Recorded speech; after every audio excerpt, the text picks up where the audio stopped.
It began with a scream, not from a person, but from an old car radio.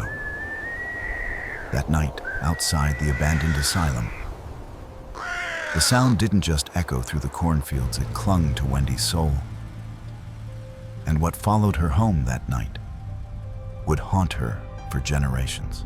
Wendy grew up in a quiet, middle-of-nowhere town in central Illinois. The kind of place where everyone knew two things: who your parents were, and where the haunted asylum stood. It loomed at the edge of town, an enormous, crumbling building wrapped in rusted fences, its windows black with rot. Locals whispered that no one ever walked past it twice. One restless evening, Wendy and her best friend decided to test the legend. They drove down the dirt road, headlights slicing through fog, until the asylum appeared massive, silent, and wrong. Her friend turned off the car radio completely. "God, that's creepy," he said. The moment the words left his mouth, the radio snapped back on full volume, blasting a woman's scream so sharp it rattled the dashboard. Wendy froze. Pain stabbed through her foot like something invisible had twisted it backwards. She looked down, her toes curled and bent in impossible angles, the agony white-hot. She screamed until her throat tore, while her friend floored the gas pedal, gravel exploding under the tires. And the instant their car burst through the asylum gate, her foot straightened. The pain vanished. The radio clicked off. Silence. Deafening. Unreal silence. They never spoke of that night again. Not to anyone. But deep down, Wendy knew the scream hadn't come from the radio. It had found her through it. Years passed after that night. But Wendy never stopped glancing at mirrors or double-checking locked doors. The next time the unseen found her, it was hundreds of miles away, deep in the woods of West Virginia. She had just started graduate school there, trying to rebuild a normal life. That's where she met her boyfriend, kind. Grounded, and, as she'd later discover, raised in a family shadowed by hauntings. Every August, his entire family gathered at a rustic campsite, cabins, tents, the smell of pine and damp earth. Wendy was nervous. It was her first time meeting everyone. That first evening, she slipped into the small campground bathroom to brush her teeth. Fluorescent light flickered overhead. Her reflection stared back from the cracked mirror, but she wasn't looking at it. Then, thud, a shove on her shoulder, hard enough to throw her against the sink. The sound of metal echoing, her toothbrush clattering to the floor. He could She never spun have been around. in that bathroom. "Hey, knock it off," she yelled, expecting her boyfriend grinning behind her. But the doorway was empty. No footsteps, no laughter. Just the low hum of the flickering light and her heartbeat in her ears. When she finally found her boyfriend, he was far away inside the main cabin, chopping vegetables for dinner. There was no way he could have been there. Later that night, as they walked back to their tent, Wendy happened to glance toward the main lodge. On the porch sat a rocking chair, and in it, a woman. Her silhouette swayed slowly, rhythmically, back and forth, the faint creak of wood cutting through the still air. Wendy blinked, looked away, looked back. The chair was empty, still moving. She never forgot that motion. And the gentle rocking, as if someone unseen was still there. Part of her wanted to believe it was a kind spirit, maybe an ancestor who returned every August to watch over the family. But another part of her, deep, instinctive, knew that whatever sat in that chair wasn't there to protect anyone. A year later, the whispers of the unseen called to Wendy again. This time, she and her boyfriend decided to chase it, not run.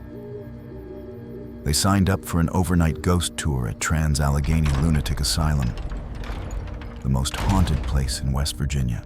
The building was enormous, its stone walls blackened by time, the air heavy with stories no one dared to finish.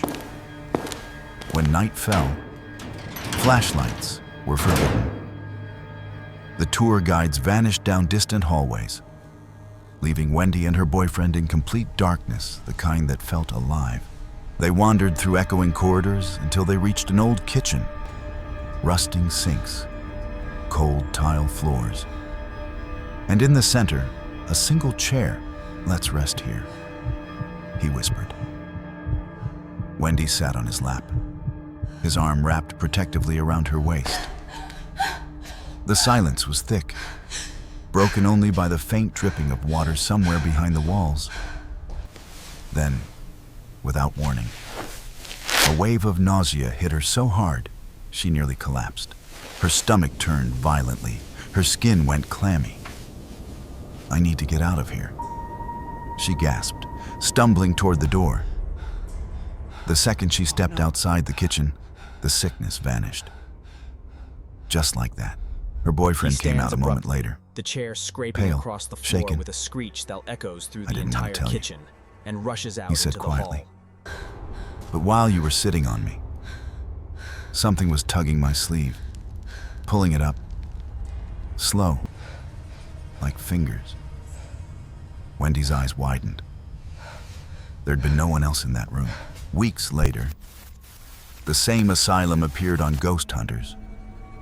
The investigators spoke of a spirit in the kitchen, a mischievous male ghost named Jack, We've got a mischievous ghost known on for our pranking hands. visitors A ghost by and the for name of making Jack. women violently ill. Wendy's hands trembled as she listened. She hadn't told anyone about that night. Not the sickness, not the sleeve. But now she knew what she felt wasn't imagination. It had a name after that night at the asylum. Wendy thought she could move on, but whatever found her there had followed her home. She was waitressing late nights, crashing at her boyfriend's apartment after work. One quiet morning, he kissed her goodbye and left for his job. Wendy lay in bed, eyes closed, half awake. The apartment was silent until the mattress dipped. Someone had sat beside her, the weight pressed down slowly. She could feel breath steady, I have to go. human hovering near her face. Her body froze, her mind screamed, "Don't open your eyes."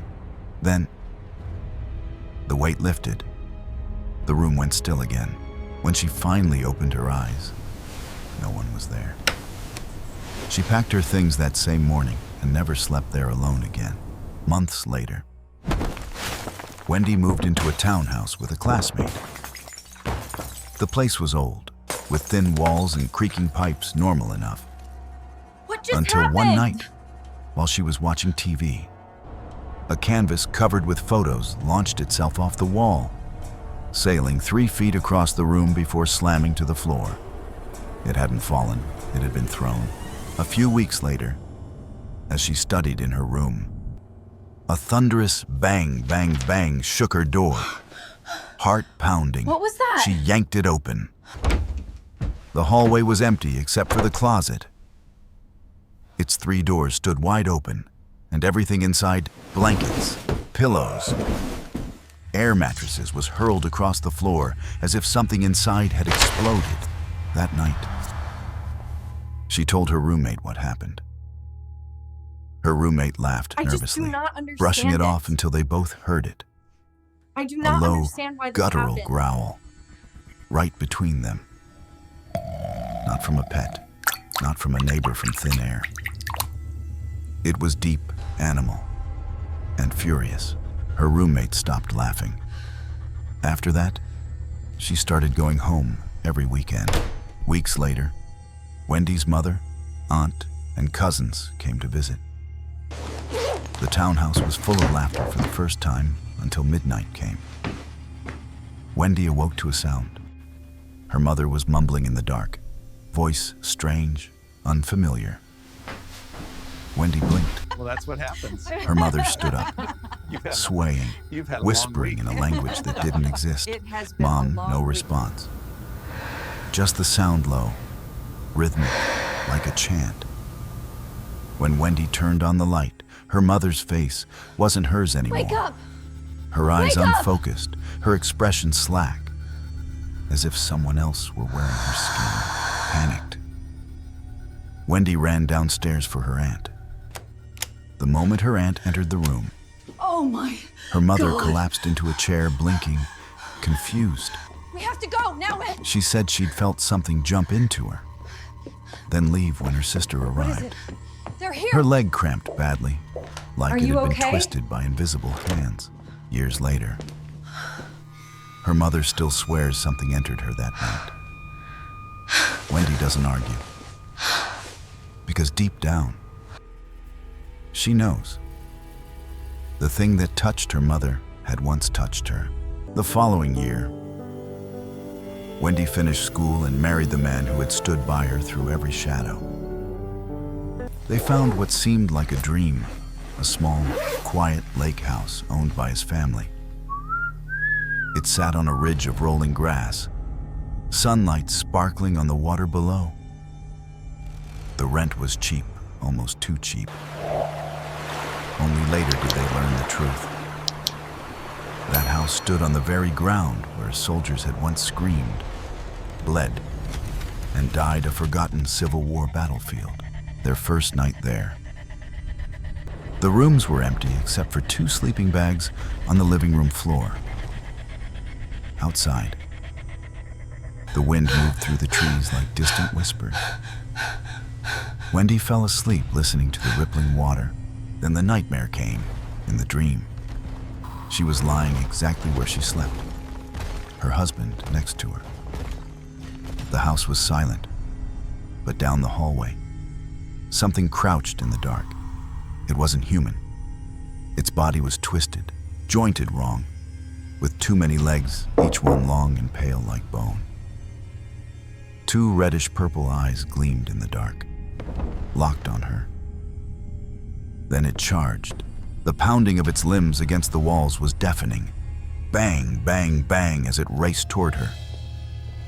Wendy bolted upright, gasping. The house was still. Her pulse thundered in her ears. But the echo of those footsteps still hung in the air after that night. Peace never returned, almost every day. They'd hear footsteps climbing from the basement, slow, deliberate. When her mother-in-law visited, she heard them too. Sometimes, at dusk, they'd glimpse shadow figures pacing the wraparound porch, silhouettes gliding back and forth without sound. Then, one evening, a blast shook the air so loud the pictures on the walls trembled. Neighbors ran out, faces white. They'd heard it too. A cannon firing in the middle of the night. No smoke, no damage. Just the echo of a battle long ended. A few weeks later, her husband took the dog out before bed. The night was quiet. The lake black as glass. He heard a tap, tap, tap on the second-floor glass door, the one leading to their bedroom balcony. He looked up, expecting to see Wendy waving. But the curtains were drawn. Oh my God! Another tap, tap, tap. Then a hand. A pale hand slid the curtain aside, then vanished. It wasn't you! He ran inside, furious, thinking she was teasing him. But Wendy was in the living room, watching TV. She hadn't moved. They both stared at each other in silence. Neither spoke of it again. That was the night they realized. The house wasn't empty.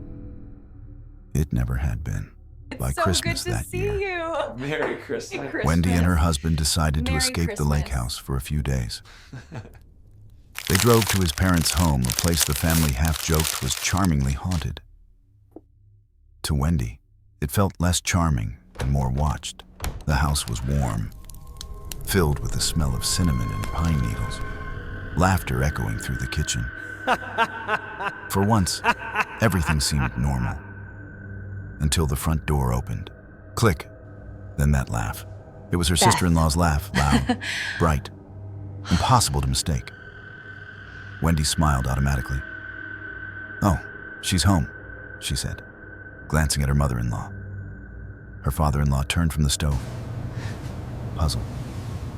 "She's not here," he said slowly. "She's 20 minutes away. I'm on the phone with her right now." The smile froze on Wendy's face. "But I heard her," she knows things. she whispered. She always does. The door opened. She laughed. They walked to the entryway. The air was cold, the hallway empty. Her mother-in-law gave a small, knowing chuckle. "Ah," she said softly. "You heard the mimic." Wendy blinked. "The what?" "The mimic," her mother-in-law repeated. "It copies voices, usually hers, as if summoned by the words." A faint echo drifted from upstairs, the same laugh again, muffled and distant. For a moment, Hello? it almost sounded joyful. But when Wendy looked up the staircase, she felt it watching back that night. No one spoke of it again. But Wendy couldn't sleep. Because now she understood some spirits didn't just haunt places. They learned the people inside them. And once they knew your voice, they could wear it like a mask. By 2016, Wendy's life had finally quieted down. She and her husband had saved enough to buy their own home, a fresh start. Far from the lake house and the ghosts that had lived with them. It was small, warm, filled with sunlight and the scent of baby powder. Their son had just been born, her whole world. Her reason to stop being afraid. "I'm done with ghosts," she told herself.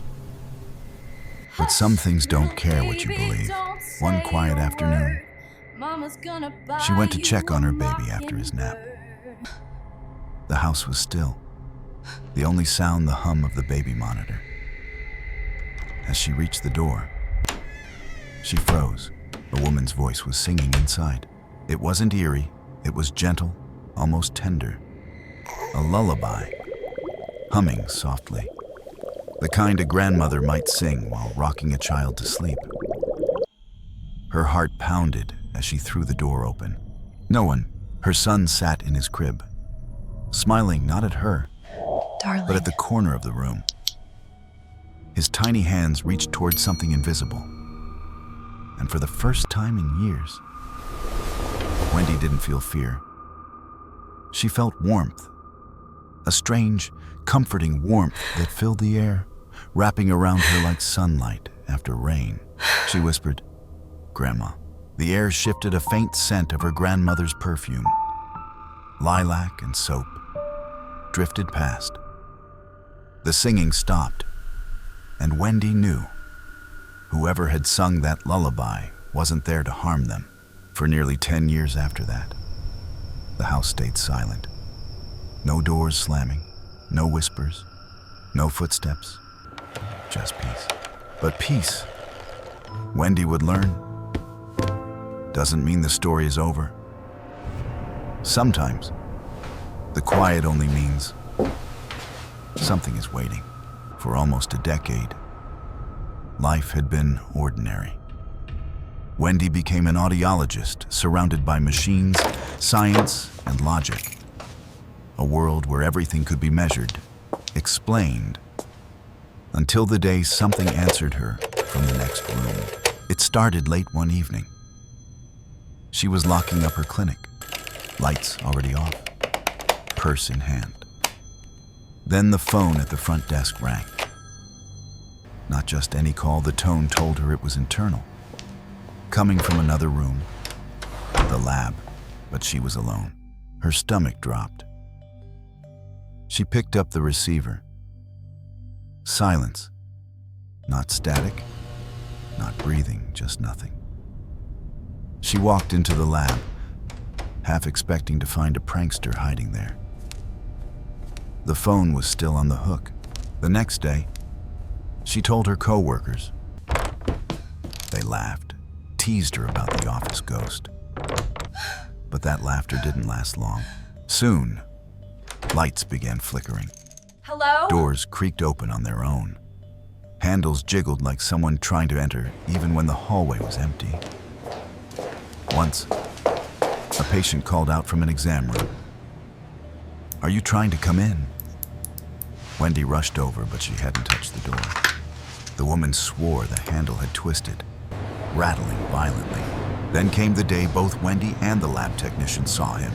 They were adjusting hearing aids when a tall man, Wendy blonde steps hair, out into the hallway, white shirt, shoes clicking jeans, against the floor. walked past the doorway. The corridor stretches long Clear and as day. silent. They froze. "Did you see that?" Wendy whispered. No. They There's no one searched here. the entire office. No one was there. No one had come in or left. A week later, it got worse. They were in the lab again when something dark began to form in the corner. A thick, smoky mass, blacker than shadow. It hung in the air, solid and pulsing, then drifted slowly toward the wall. Both women stared, paralyzed. The shape paused, as if looking at them, then shot through the wall and vanished. They didn't scream. They didn't even move. They just stared at the empty corner, breathing hard, trying to make sense of the impossible. Later, Wendy's co-worker finally whispered, "You saw that too, didn't you?" Wendy nodded. Neither of them ever spoke of it again. But weeks later, lights still flickered, doors still rattled, and the phone, that same lab line, would ring from an empty room. Whatever haunted Wendy had learned to live where science ruled. And that made it even harder to escape. After years in the city, Wendy and her husband decided to move back to West Virginia, closer to family, closer to quiet. They bought a 100-year-old farmhouse at the edge of town. White paint peeling, porch creaking, the kind of place where every breeze seemed to carry a memory. She laughed when she signed the papers. "A century old," she said. What could possibly go wrong? The first few months were peaceful. Her husband, now a published horror author, spent his days writing upstairs. The kids went to school. For the first time, the house felt normal. Then, one afternoon, while Wendy was at work, her husband heard it, a violent slam from the garage below, loud enough to shake the floorboards. It sounded like the door had been ripped open and slammed shut by invisible hands. Thinking Wendy had come home early, angry about something, he rushed downstairs. No one was there. He checked the security cameras, nothing, not even movement. A few days later, it was Wendy's turn. She'd be walking through the kitchen when she felt a small tug at the back of her shirt. Gentle, almost playful. At first, she thought it was her youngest brushing past her. But when she turned, the hallway was empty. It kept happening. Tiny, insistent tugs, like a child trying to get her attention. One afternoon, after the 5th time, she finally spun around and shouted, "Stop it!" The air seemed to flinch. The house went still, and from that day on, the tugging stopped. For years, nothing else happened. But recently, just the other day, she felt it again. A soft pull on her shirt, quick and shy, like a memory brushing against her. She didn't scream this time. She only smiled. Because deep down, she didn't believe it meant harm. Maybe it was a curious child's ghost. Maybe it was something that had followed her all along, no longer dangerous, just present. They never researched the farmhouse's history. Some things, Wendy says, are better left unknown. But when she feels that little tug now and then, she doesn't run, doesn't pray, doesn't hide. She just whispers into the quiet. It's okay. I know you're here. And somewhere in that old house, the floor creaks back as if answering her.